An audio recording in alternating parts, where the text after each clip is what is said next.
The final stop on the Women's World Surf League Championship Tour, the Beachwaver Maui Pro. A big day for competitive surfing, history in the making. And we have a big event title up for grabs here, going into the third heat of this third round now. And three surfers hungry for a victory this season. Nikki Van Dijk up against Tatiana, Weston-Webb, and Paige Hareb. Ronnie Blakey with Barton Lynch. And Barton, it was Granger Larson, one of the local boys, who said to you that Honolulu Bay is an afternoon person. Yeah, afternoon person. Well, that's certainly been the case. Incredible waves throughout the third round so far, and it's Tatiana, Weston-Webb getting things started here in Heat 3. A couple of nice snaps out of the top. First one was critical. Nice inside one. The lip just engulfs her. Paige Hareb also getting a wave in the early stages here. The 28-year-old from New Zealand getting the jump on Caroline Marks in the second round to earn her plate. Apparently it didn't pop out. She doesn't think it popped out, but it's very tender, very sore. She doesn't have much movement in that arm. Well, hopefully she can recover overnight, already through to the quarterfinals on the back of a very strong third round performance. But Nikki Van Dijk up at the moment. Looking to get busy in the early stages here. Get a couple of numbers on the board. Surfer in blue, Nikki Van Dijk is on the board. A big role for the caddies today. Also caught up with Kako Bacolso. He was telling Nikki Van Dijk catch the second wave of the set. So he's screaming second one at Nikki with every opportunity that waves come in. We got live action, boys. Well, Paige Hareb setting up the barrel, finding some cover just when we were asking for the backhand tube riding. Yeah, Paige Hareb she puts a little on show, just a quick cover up. But the setup was pretty nice. The setup was perfect, and I believe she's the best backhand tube rider on the women's tour. What we've seen her do at the Surf Ranch in particular was incredible, and how quickly she adapted might be the best wave of the heat so far. Little stall into the pocket, grabs a rail, quick little cover. There were moments there where it looked like it could have gone wrong, but she handled and then got a nice little closeout re-entry into finish. So got the completion, got the tube, a well-ridden wave. Matt Miola, Clay Marzo, you just ran into him recently, Albi Leia, Kai Barger. There is a large collection of incredible surfers, and you know who I'm happy to see back in the seat or in a competition jersey is Dusty Payne, who's one of the greats out here. His house is perched just above the hill here, looking down on this section of the reef. But yeah, fantastic to see Dusty make his competitive return after a heavy wipeout last season. All happening. And here we go, out in the lineup. Paige Hareb, she's been pushed back in the second spot. Tatiana Weston-Webb now out in front. And Paige, after a 2.26 out of this ride, to get herself back into the lead.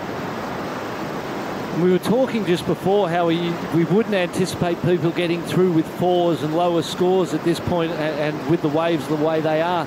But at this stage, completions seem to be the issue. And if you can get two solid rides from out the back all the way through, get your completions in your turns, make them critical, and get a couple of scores 5 or up, you're going to be in a very solid position. And this is her bread and butter and her way to points quite often. Here's Paige's. Another nice turn, quite critical. Looks like a bigger wave, more open face. That second one was right there in the pocket too. But Tatiana, she's the top seed in this one. The current world number 3. Couple of final appearances this year, but no victory. She'd love to get one at the last event of the season in her home islands. Yeah, and that's exactly the type of surfing I was just talking about there. She just managed that so well. It had enough in it, enough critical elements that it will score, but at the same time it was managed and controlled and banked. And that's exactly what she needed at this point in time.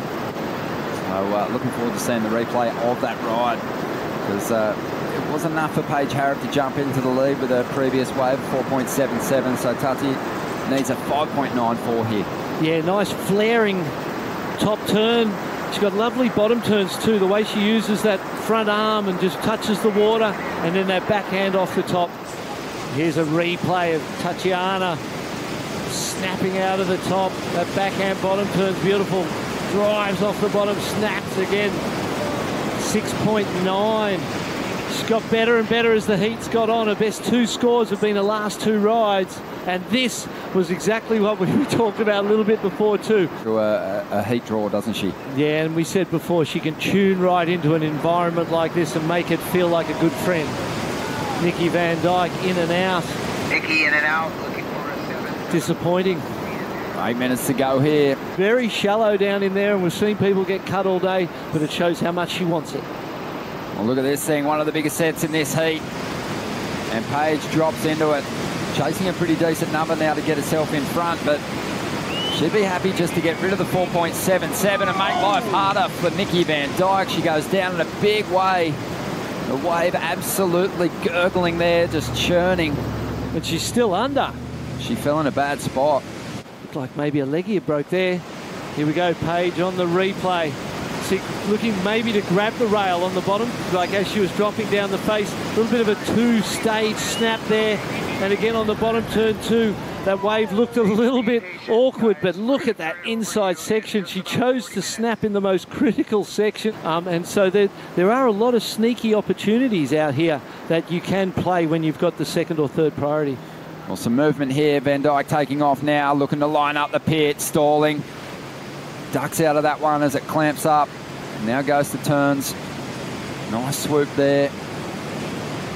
Just looking to keep busy. Hasn't had that same aggressive approach on those end sections as Tatiana, even Paige Hareb. And into all of the rest of it, the other 5 events that we've got going on. Here's Tatiana deep. She's going to go ahead and lock in. Well, locking in. Tatiana just finding her line, didn't find any cover on that outside section, now goes to turns. Huge effort off the top there, back up into the pocket once again. 2 solid manoeuvres, and Tati, she's looking to get rid of a 6-point ride and replace it with something greater, but a couple of solid hits there. Pacey ones, the ones that run really fast and you've got a high line if you're not going to get barreled, they just don't give you enough time to turn. She was super deep, but the pace of this one, see how it's kind of slowed down here, and it gives her that opportunity to get up and down, vertical in the wave. Much like Haleiwa, you've got to find those ones at Haleiwa too. You've got to find the ones that give you a pace that can let you get the turns in. Otherwise, you just spend the whole thing racing, and if you don't get tubed and you just race, you don't get scores. 0.7 on the last wave, just pushing the requirement a little higher for Paige. And another solid performance from Tatiana. Yeah, she dominated that heat, looked very confident, very strong. Paige backed it up. The Goofies did some great work in that one. So Nikki Van Dijk out of the event, Paige Hareb, and of course Tatiana Weston-Webb onto the quarters. One more heat to complete the 3rd round here at the Beachwaver Maui Pro.